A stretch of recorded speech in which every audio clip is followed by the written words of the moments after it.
2020-ci ilin əvvəlindən etibarən bütün dünya COVID-19 pandemiyasına büründü və əlbəttə ki, bütün dünyada, bütün sahələrdə bu ciddi böhranlar yaratdı. Azərbaycan da istisna olmadı və Azərbaycanda məhz qadın hüquqları və gender bərabərliyinə necə təsir etdi adlı bir araşdırma həyata keçirdik.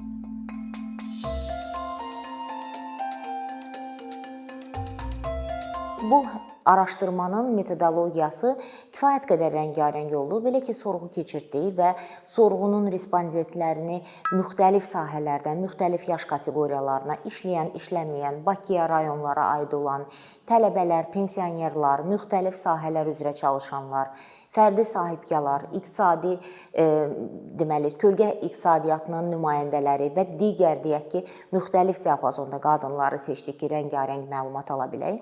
Eyni zamanda bir neçə fokus qrup diskussiyaları keçirdik ki, peşəkar məlumatları aldıq.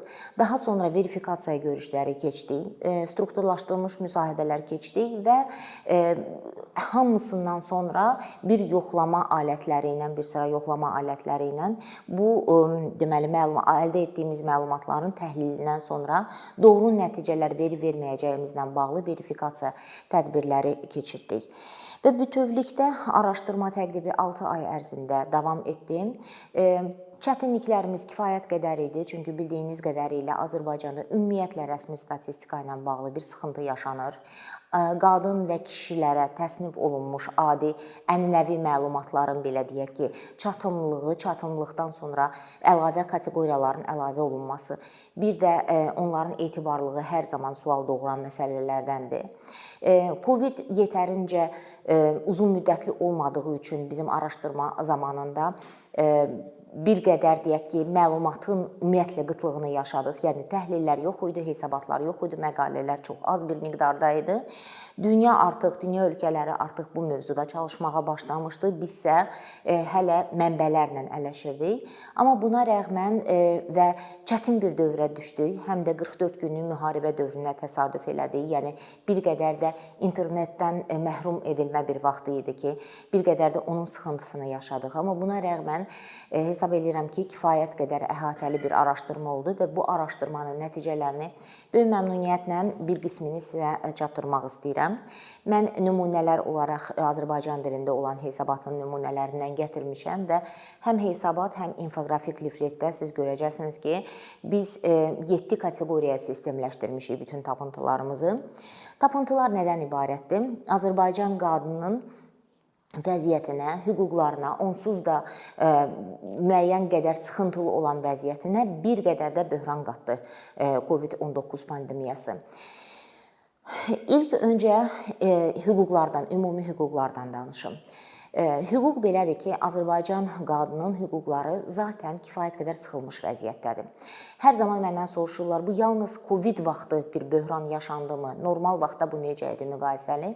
Sir deyil ki, əlbəttə ki, Azərbaycan qadının vəziyyəti bir çox sahələr üzrə çətindir, mürəkkəbdir və mən rəsmi mənbə olaraq istinad etmək istəyirəm.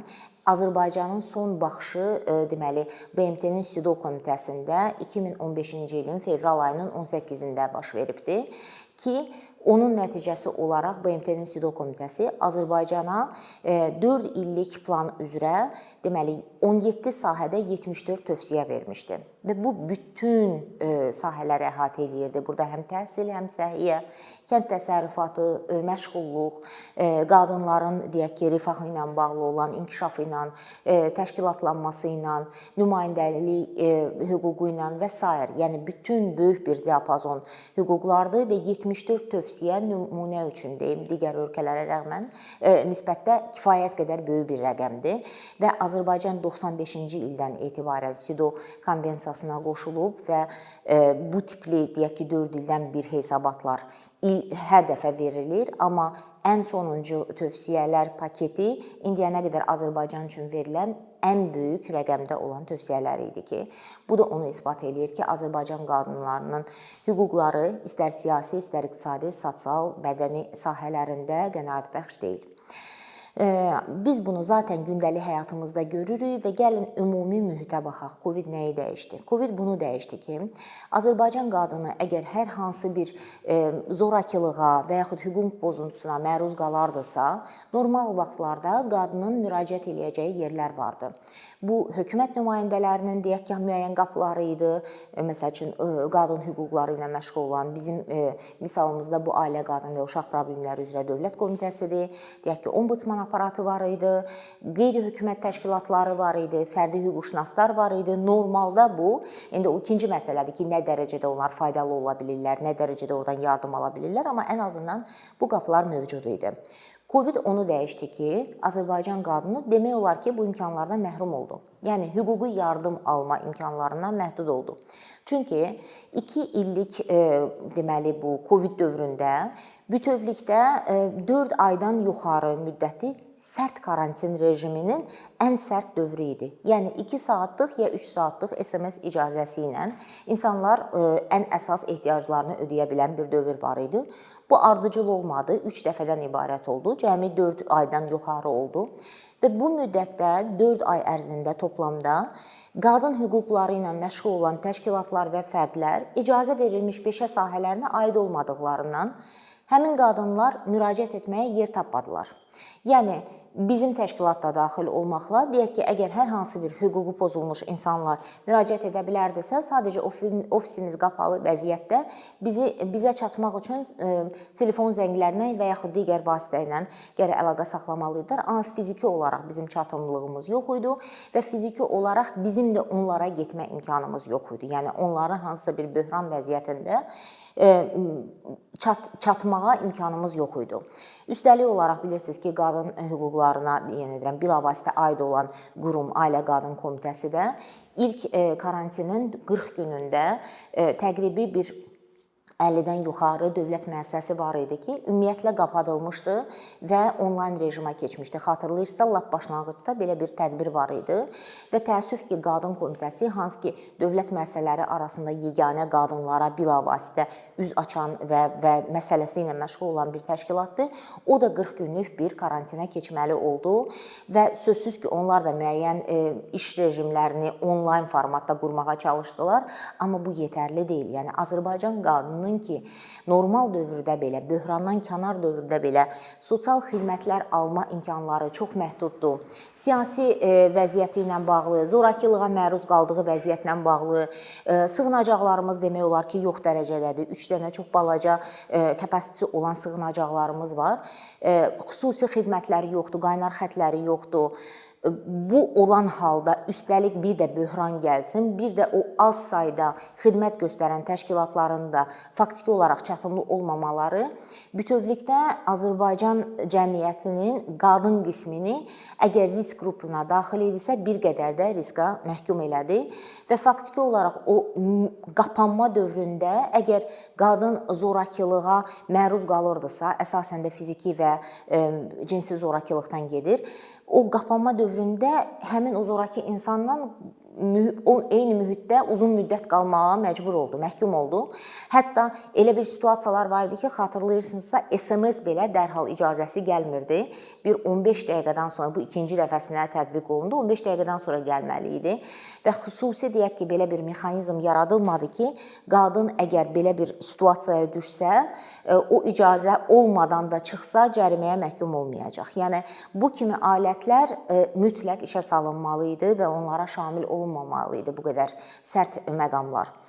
Biz məhz bunu yaşadıq və bir dənə də maraqlı statistikanı deyim, daha sonra digər bölümə keçim. Azərbaycan ümumiyyətlə Şərqi Avropada orta sayla olan vəkillər siyahısına görə, sayına görə ən az vəkilə sahib olan ölkələrdəndir. Yəni, rəsmi statistika bunu göstərir ki, Azərbaycanda hər 100 min insana cəmi 18 vəkil var ki, bu da olduqca azdır. Yəni, hüquqi maarifləndirmə çatımlı deyil ümumilikdə əhaliyə. Bu təqribi orta rəqəmdən 9 dəfə kiçikdir. Yəni, Avropa üzrə hər 100 min insana təqribi 162 orta hesabdan vəkil düşür ki, Azərbaycanda bu cəmi 18-dir və ona görə də buna xüsusi önəm vermək çox vacib idi. Başqa sahələrdə nələr baş verdi? Təhsillə bağlı problemləri bilirsiniz. Ümumiyyətlə belə götürək ki, Azərbaycan qadını ən çox sıx işlədiyi yerlər, sahələr iki sahə idi. Bir səhiyyə idi, bir təhsil idi və hər iki sahədə qadınlar çoxluq təşkil edirdi və gəlin etiraf eləyək ki, ən çox da işləyən Covid zamanı da sahələr bu idi. Düzdür, təhsil bir qədər sonra deməli fiziki canlı formata keçdi, amma bir müddəti onlayn oldu. Amma yenə də ünsiyyəti ən çox nəzərdə tutulan sahələrdən olduğundan və qadınlar da burada çoxluq təşkil elədiyindən avtomatik belə alınırdı ki, qadınlar daha çox risk qrupuna aiddirlər. Çünki məhz o sahədə işləyirlər və hər 3 qadından biri rəsmi statistikaya görə deməli Azərbaycanda məhz o riskli sahələrdə çalışan qadınlardandır. Təzadlı məqamlardan nə oldu? Bir yandan çox çevik bir platforma, təhsil platforması yaradıldı və dərhal canlı formatdan onlayn formata keçid nisbətən sürətli keçdi. Amma nə baş verdi və bu bütün ölkə üzrə müşahidə olundu? Deməli, təhsil platformasından qeydiyyatdan keçən insanların cəmi 30%-ı bütövlükdə 1/3 hissəsi də, yəni təqribi 30%-ı iştirak edə bilmədi. Yəni qeydiyyatdan keçsələr də aktiv ola bilmədilər onlayn platformalardan. Bu da nəyə dəlalət eləyir? İnsanların böyük ehtimalla ya internetə çatımlığı yox idi, ya internet ümumiyyətlə keyfiyyətsiz idi, yəni keyfiyyətli internetə çatımlığı yox idi, ya bütövlükdə o gadgetları yox idi ki, onun vasitəsilə girsin, yəni kompüteri, planşeti, müasir telefonları və yaxud da ümumiyyətlə IT bilikləri yetərli deyildi. Yəni bu da əlbəttə ki, həm qızlara, həm oğlanlara şamil olunur, amma özəl məqam nədən ibarətdir? Qızların niyə vəziyyəti daha pis oldu? Və yenə də araşdırma nəticələri onu göstərir ki, hər 5 oxuyan, təhsil alan qızlardan biri müvəqqəti ya daimi təhsilini saxlamalı oldular. Bu da nəticələrdən, tapıntılardan biridir. Bu nədən baş verdi? Bu ona görə baş verdi ki, birdən-birə ailə yükü qadının üzərinə bir az da çökdü. Yəni, onsuz da etiraf eləyək ki, Azərbaycan ailələrində bütövlükdə ailə məişət qayğıları, uşaqlara baxımı, qulluq və onlara sərf olunan zaman, yaşlılara sərf olunan zaman daha çox qadının üzərindədir. Normalda, heç Coviddən kənar bir müddətdə də. Bu müddətdə bu bir qədər də artdı. Yəni, yenə də ortalama rəsmi statistika rəqəmlərinə müraciət eləyək. Əgər Covid-ə qədər qadının orta hesabla ailə işləyən qadının, işləməyən qadın da başqa rəqəmlərdir, amma işləyən qadının orta hesabla uşaqlara və məişət məsələlərinə sərf elədiyi saat 4 idisə, 4-dən bir qədər yüksək idisə, Covid zamanı bu 5,2 oldu. Yəni, çox böyük sıçrayış olmadı, bir qədər artdı, 5-də 1, amma yenə də yük düşdü, artdı. Kişilərdə bu 1,7 idi Covid-ə qədər. Amma Covid zamanı 3,5 oldu. Yəni, əslində müsbət dinamik ondan ibarətdir ki, kişilər bir qədər məcburi sürətdə ev məsələlərinə sahibləndilər.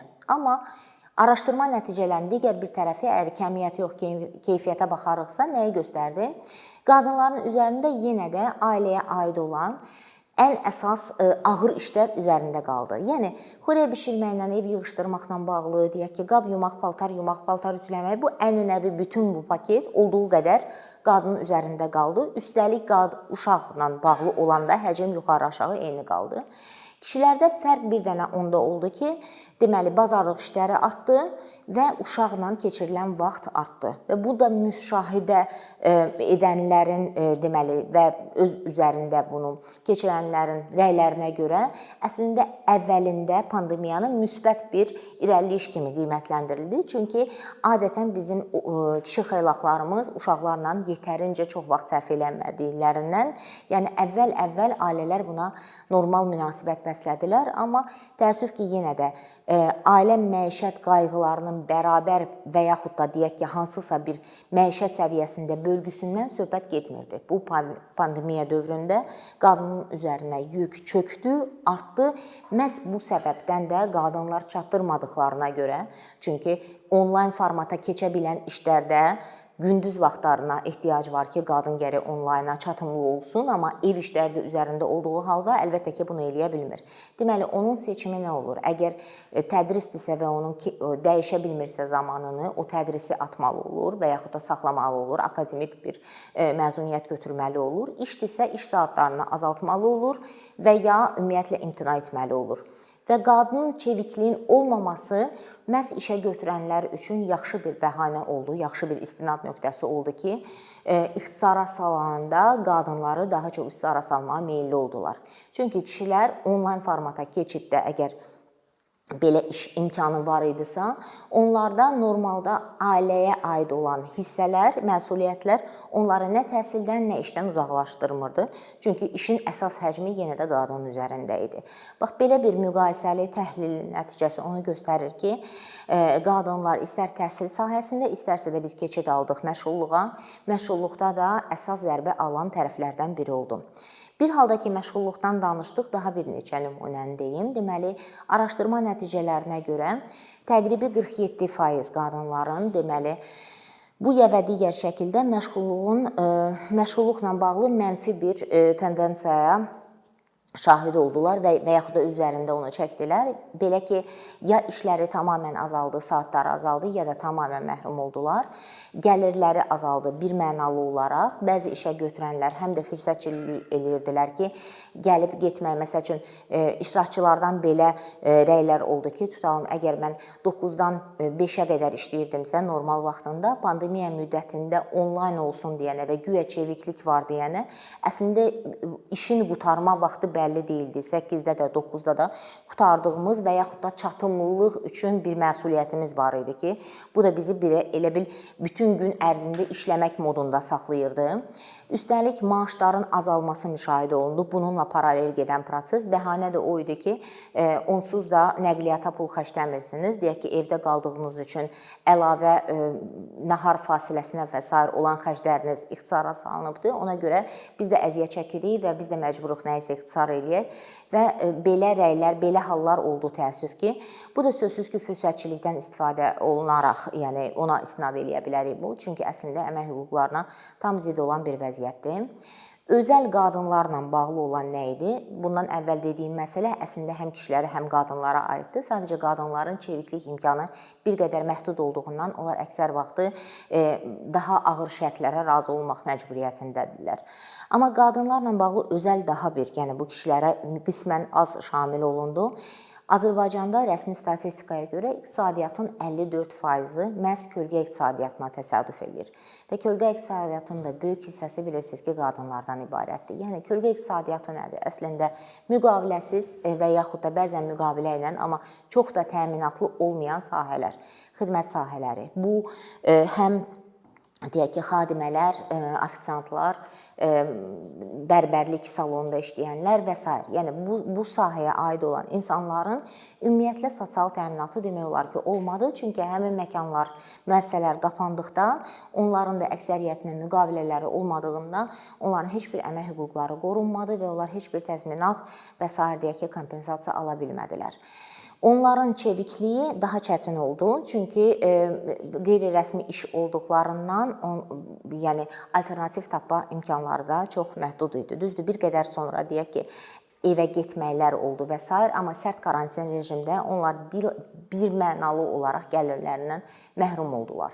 Beləliklə də say etibarilə Azərbaycan qadını məhz o dövrdə məşğulluqlarından və gəlir imkanlarından xeyli azaldılar.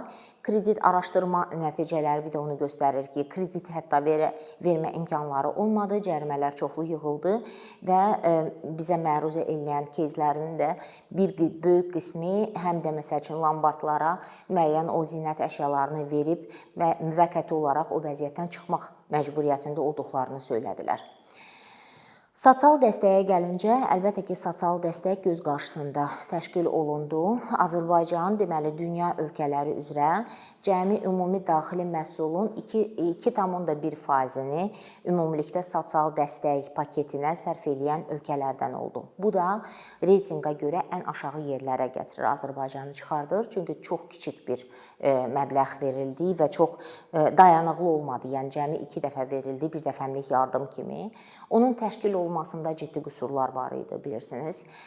Çünki ziddiyyətli məqamlar var idi. Bir tərəfdən işsizlik məsələsinə görə deyək ki, bazaya düşən insanlar sanki onu almalı idi, amma nə vaxtsa tutalım adlarına torpaq varsa və yaxud da deyək ki, bazada yetərincə yenilənməyibdi, ailə üzvünün itirildiyi halda ona istinad edərək deyirdilər və yaxud insan boşanıbdı, amma keçmişdə həyat yoldaşının normal işinə görə imtina elənib insana. Yəni bu da onu göstərdi ki, məlumat bazası yetərincə deməli yenilənməyib, keyfiyyətli, normal, dolğun cavablar verilmirdi. Bu yenə də həm kişilərə, həm qadınlara aid idi. Özəl tərəfi ondan ibarət idi ki, sosial dəstəyin, ümumiyyətlə paketlərin, o yardımların məzmunu qadınların ehtiyaclarına, həssaslığını nəzərə almamışdı. Yəni gendera həssas deyildi. Və bütövlükdə yenə də sosial yardımla bağlı belə bir nəticə olur ki, bir çox insanlar müraciət etmədilər ümumiyyətlə sosial yardım üçün. Çünki birinci, yetərincə məlumatları yox idi. Yəni bu haqqda məlumatlar, elanlar həm çox yayılmadı, həm çox çatımlı olmadı. Digər tərəfdən də olanlar da etibar da eləmədilər. Yəni bəziləri ona görə müraciət eləmədi. Həm də qonum-qonşuda o xoşa olmayan cavabları alandan sonra ora müraciət eləməyin əbəs olaraq düşünərək, yəni müraciət etmədilər. Növbəti sahələrdən biri də əlbəttə ki, qadınlara qarşı zorakılıqdır və ümumiyyətlə ailə münasibətləri. Ailə münasibətlərində vəziyyət necədir? Deməli, 50%-ə yaxın qadın respondentlər ümumiyyətlə ailə münasibətlərinin korlandıqlarını məruzə elədilər. Və burada ümumiyyətlə ailədə gərginlik, yəni uşaqlar dərsə getmir, bağçaya getmir, səs-küydür, əksər vaxtı evlər balacadır, insanların sayı çoxdur, bir gərginlik var, o bir iş yeri tapa bilmir, bu bir günc tapa bilmir ki, sakitçilik olsun. Uşaqlar xırda olanda daha da gərginlik olur, ailə əgər biraz genişdirsə və yaşlı adamlar da orada varsa, bütün bu, yəni fiziki iş həcminin yükü ilə bərabər həm də bir psixoloji gərginlik artdı və bu psixoloji gərginliyin artmasını hər bir insan demək olar ki, yuxarı-aşağı cinsindən asılı olmayaraq, yaşından asılı olmayaraq özündə hiss etdi. Daha sonra infodemiya var idi, yəni çoxlu yanlış məlumatlar var idi, bir qorxunc period var idi. İnsanlar bilmirdilər ki, bir təhlükəsizlik hissi yox idi və o təhlükənin ayırd eləyə bilmədikləri harda o gərginlik bir qədər də artırdı. Xidmətlər sahəsində nə baş verirdi? Psixoloji xidmətlər çatımlı deyildi yenə də insanlara. Digər ölkələrdə gördüyümüz nümunələr, məsəl üçün çox çevik qaynar xətlər, onlayn formatda psixoloji yardımlar, sosial yardımlar, bunların heç biri təşkil olunmadı və ayrı-ayrı çox kiçik miqyaslı təşəbbüslər var idi, düzdür. Məsəl üçün yardımlaşma paketləri var idi, humanitar dəstək paketləri var idi ki, fəallar bunu təşkil eləyirdi, amma belə sistemli şəkildə bir mexanizm kimi bunlar təəssüf ki, qurulmamışdı və insanlar bundan çox ciddi əziyyət çəkdilər. Və zorakılıq necə artdı? Pandemiyadan öncə də əlbəttə ki, çox aktual olan mövzu Azərbaycanda təəssüf ki, rəqəmini dəqiq deyə bilmədiyimiz bir sahədir. Çünki bunun hələ də məlumat bazası təkmil deyil. Amma bütün göstəricilər onu göstərir ki, Azərbaycanda çox ciddi bir qadınlara qarşı zorakılıq var. Hər 4 səviyyədə psixoloji, iqtisadi, fiziki və cinsi və psixoloji əslində demək olar ki, yuxarı-aşağı bütün ailələrdə var. Və insanlar bunu artıq dərk eləmirlər ki, bu hətta psixoloji zorakılığa məruzdular. Yəni o qədər normaya çevrilib həm kişilər, həm qadınlar tərəfindən qəbul olunur. Qapalı mühitdə bu dəfələrlə artdı. Məsəl üçün, müqayisə üçün deyə bilərəm ki, ilk 2 ayında pandemiyanın artıq Avropa ölkələri həyəcan təbilini çalırdılar ki, təqribi zorakılığın miqyası 25%-dən 50%-ə qədər artdı. Təkcə birinci 2 ayda. Hansı ki, sonradan etiraf olundu ki, daha sonraki aylarda bu bir qədər də bu faiz artdı. Azərbaycanda biz bu rəqəmləri bilmirik, yəni biz təxmin edə bilərik, amma rəqəmlər mövcud deyil. Amma boşanmaların sayı indikatorlardan biri ola bilər ki, boşanma da bildiyiniz kimi pandemiyadan əvvəl təqribi 4 evlənmiş ailəyə bir boşanma düşürdüksə, pandemiyadan sonra bu 3-ün 1-ə nisbətdə artdı və bugünə qədər Azərbaycanda ən yüksək boşanma həddinə çatmışıq biz bir ölkə olaraq. İkinci göstərici nə ola bilər? İntiharlar. Yenə də Covid zamanı intiharların sayı çox ciddi artdı. Bu da zorakılığın özünün yəni indikatorlarından biridir, rəsmi beynəlxalq standartlara görə və üçüncüsü də əlbəttə ki, qadın qətilləri. Azərbaycanda qadın qətilləri ciddi sürətdə artdı və ümumiyyətlə 34% zorakılığa məruz qalmış insanların sayı artıb. Təkcə birinci ildə 20-dən 21-in arasında olan o məsafədə və bunun 76%-i məhz qadınlar təşkil edir. Beləliklə də feminitidlərin də sayı artması əslində insanların o münasibətlərinin ən pik nöqtəsinə dəlalət eləyir. Nələr baş verdi ki, Azərbaycan bir hökumət olaraq səfərbər olundumu? Təəssüf ki, mexanizmlar böhrandan kənar vəziyyətdə yoxdursa, böhran zamanı da onun yaxşı işləmə ehtimalı belə sıfırdır. Çünki o infrastruktur hamısı böhrandan kənar normal vəziyyətdə qurulmalı idi. Böhran zamanı onu ancaq intensivləşdirmək olar idi ki, olmayan bir şeyi intensivləşdirmək mümkün deyil. Ona görə ümumilikdə əlbəttə ki, çox böyük rekomendasiyalarla, tövsiyələrlə gəlmişik və araşdırma nəticəsi olaraq hesab edirik ki, dünya təcrübəsinə istinad edərək, yaxşı nümunələrə istinad edərək və mütəxəssislərin rəylərinə istinad edərək bu və digər böhranlarda, bu yenə də pandemiya ola bilər, gələcəkdə bizi nə gözləyir, heç birimiz bilmirik, müharibə şəraiti ola bilər, hansısa bir təhlükəsiz vəziyyət ola bilər. Biz birinci, eyni səhvləri təkrarlamamalıyıq. İkincisi, mütləq qarşısını almaq üçün müəyyən şeyləri öncədən eləməliyik. Üçüncüsü də Covid zamanı vurulmuş zərbə, ziyan qadınlara, ümumiyyətlə insanlara artıq beynəlxalq hesablanıb ki, əgər bugün Covid qutarsa, endidən sonra bir 5 il yaxşı işlənilməlidir ki, bütün onun ağır verdiyi zərbələri biz sıfırlayaq, yəni əvvəlki nöqtəyə gətirək, hələ ondan da artımını demirəm. Və yaxın 5 ildə onun fəsadlarını aradan qaldırmaq üçün əlbəttə ki, tövsiyələrin nə qədər çoxu qəbul olunsa, bir o qədər yaxşı, rahat və sürətli bu yoldan keçəcəyik.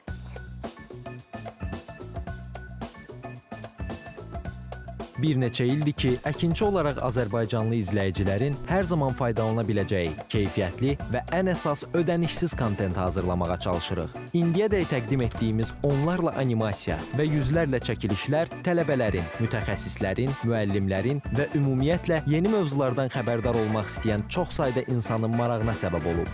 Bu illər ərzində hazırladığımız videolar təhsil, texnologiya, ictimai fəallıq, iqtisadiyyat, gender bərabərliyi, ətraf mühit, ifadə azadlığı, hüquq, demokratik inkişaf, mədəniyyət və digər mövzuları əhatə edib. Məqsədimiz çoxlu baxış gətirən deyil, çoxlu fayda gətirən videolar hazırlamaqdır. Amma bu, düşündüyümüz qədər asan deyilmiş. Gördüyümüz iş kifayət qədər resurs, əmək və təbii ki, davamlılıq tələb edir. Bu səbəbdən Patreon platformasından istifadəyə başladıq. Əkinçinin Patreon hesabının populyarlaşmasına çox böyük ümidlərimiz və gözləntilərimiz var. Bəziləriniz Patreon haqda ilk dəfə eşidirsiniz. Əslində, çox sadə izahı olan bir platformadır. Təsəvvür edin ki, siz rəssam və ya musiqiçisiniz. Sosial şəbəkələrdə sizi izləyən, işinizi bəyənən çox sayda insan var. Patreon platforması sizə imkan verir ki, izləyicilərinizin könüllü aylıq ödənişləri sayəsində işinizi davam etdirəsiniz. Sərgi, konsert zallarından asılı qalmayasınız. Amma bu, təkcə rəssam və musiqiçilərə aid deyil. Məsələn, əkinçiyə bənzər fəaliyyətlə məşğul olan bəzi layihələrin 10 minlərlə patronu var. Biz də düşündük ki, nə üçün əkinçinin Patreon hesabı olmasın? Sizin dəstəyiniz sayəsində biz daha çox və daha keyfiyyətli kontent yaratmağa davam edə biləcəyik. Amma bu dəstək yalnız maddi dəstək deyil. Dəstəkçilərimizin sayının artması gördüyümüz işlərin faydalı olduğuna dair əminlik verir. Patreon platformasından istifadə çox sadədir. Hesabınızı açırsınız, sizə uyğun dəstək növünü seçirsiniz və Patreon özü hər ayın ilk günü kartınızdan seçdiyiniz dəstək növünə uyğun ödəniş tutur. Bu qədər. Sonda onu demək istəyirik ki, dəstəkçilərin sırasına qoşulmaq istəyən, amma məhdud imkana görə bunu edə bilməyənlər narahat olmasın. Daha öncə dediyimiz kimi, bizim əsas məqsədimiz daha çox insanın hər zaman faydalana biləcəyi keyfiyyətli və ödənişsiz kontentin yaradılmasıdır. Bunun üçün mütləq patronumuz olmalısınız deyə məcburiyyət yoxdur. Amma imkanınız patron olmağa çatırsa və bizim işimizi bəyənirsinizsə, patronlarımızın sırasına qoşulmağınız bizim üçün çox önəmlidir.